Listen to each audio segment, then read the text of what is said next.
Ladies and gentlemen, welcome back to your number one source for MMA content, Overtime Heroics. My name is Jake Foley, and with me today we have a great guest, the one, the only UFC fighter, Mike Trizano. How are you doing today, my friend?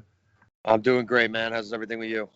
Oh, I'm doing awesome. It's an honor to have you here, and I'm excited to learn about your MMA journey. I like to start off by asking, how did you originally get into mixed martial arts? I had a friend whose mom was training at a Tiger Schulman's. That's where I trained out of.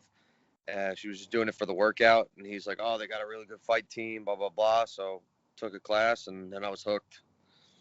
And, Tiger Schulman's has been one of those up and coming gyms in the past couple years where you're seeing a lot of great fighters come out of. What has your experience been like training there? I mean, I feel like we have the best team in place. We got the best coaches. Everybody, the whole vibe in the gym recently has just been off the charts. I mean, everybody's pumped, getting ready for fights and stuff, and it's just been awesome. And you guys have had tons of killers in the gym every single day. Who would you say is the toughest person you have to spar? Man, everybody's tough. Our room is just a tough room. Even our higher level amateurs are tough. So we got a lot of guys up and coming, and it's never an easy day. If it's an easy day, you didn't work hard enough. And I'm glad you said that about the higher up amateurs because I love to keep up on the prospects and I write a lot of articles about them. So I got to ask, is there anybody I should be on the lookout from your gym?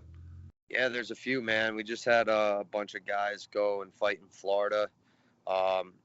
This one guy, Rob Verricchio, he fought. He's going to be turning pro soon.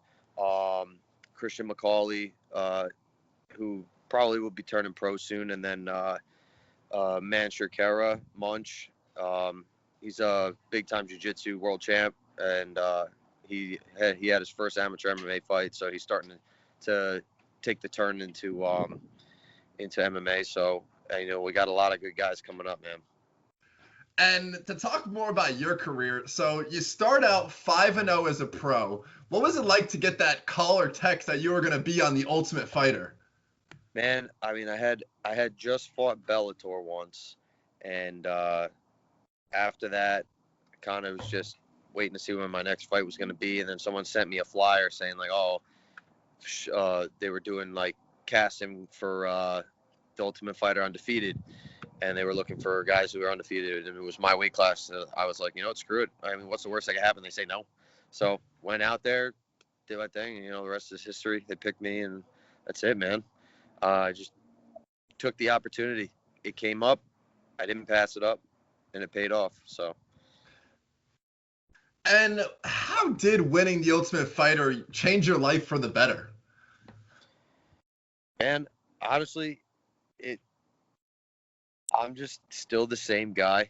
It didn't really change me too much, but it opened up a lot of doors, and it gave me a career where I can actually support my family with it. Because up until I made it to the UFC, you're fighting for scraps. There's no real money in fighting. So up until that point, well, I was doing it more because I loved it, and I still am doing it because I love it. The money's never been something that I was always thinking about. That's just an added bonus. And with the new season of The Ultimate Fighter coming up this year, I was wondering what you thought were the main benefits you got from being a young fighter, getting that full experience. Just being able to get other perspectives on the fight game and seeing how other teams and coaches train their fighters and how they approach the game. And, for any guys going into the show, I just be an open book, be a sponge, man, and learn as much as you can and make the most out of the opportunity, because not many people get that opportunity, and you don't want it to go to waste. And now moving into 2021, Mike, it is your time to get back in the octagon and do what you do best. What is your mindset going into your fight versus L'udovit Klein? Pressure, and I'm gonna move forward. That's it. I'm not it's a great opportunity to get in there. You know, I've been out for a while just because of injuries, and I'm finally healthy and gonna make the most of this opportunity. 100%. Been working my ass off. And, Klein caught a lot of people off guard with his UFC debut. How do you guys think you match up stylistically? I think it's a great fight. I mean, he's a striker. I'm a striker. You know, it's got fireworks written all over it. I'm excited, man. I can't wait. And now, looking into your fight camp, was there any specific fighters that you really worked with to make sure you were ready for him? Yeah, man. We got one of the best lefties in the world, Julio Arce. He's been my main sparring partner the entire camp, and you know, he puts a pace on that not many people can keep up with. So it's been a blessing to have him, and yeah, he's been my main partner the whole time. And he's the same size as him too. You know, Klein's 5'7", lefty. Julio's 5'7", lefty. So it worked perfectly. And although I know that it's been a year and a half, 2 years now where you've really been wanting to get back in there as far as my knowledge, but after losing that first fight of your pro career, does your fight camp feel any differently? Like you had maybe a chip on your shoulder or anything like that? Man, I never think about the result.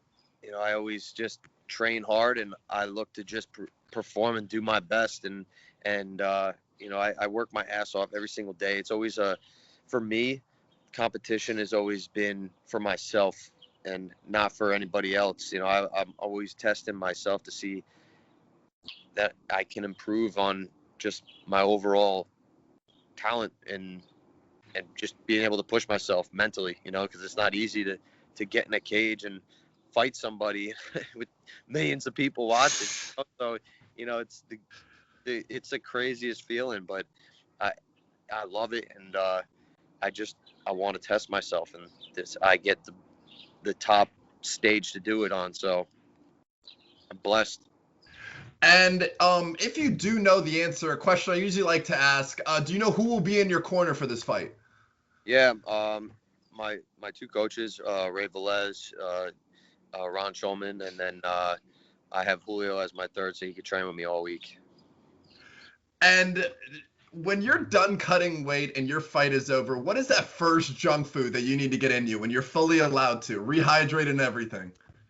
After the fight, I've honestly been, it changes. My craving of something always changes every fight camp. I've been dying for like a real good burger. Yeah. So after I get home, I'm gonna go out with my fiance and we're just gonna find some really good burger place and just chow down. And last question I have for you today, when you're just trying to get away from mixed martial arts, what do you enjoy doing the most? Hunting, fishing, playing video games, just relaxing. That's what I love. Yeah. And that's all I have for you today. I got to give you a big thanks again for coming on and doing this interview. I hope the rest of your training camp goes perfectly and you get the big win on the 8th. Appreciate it, my brother.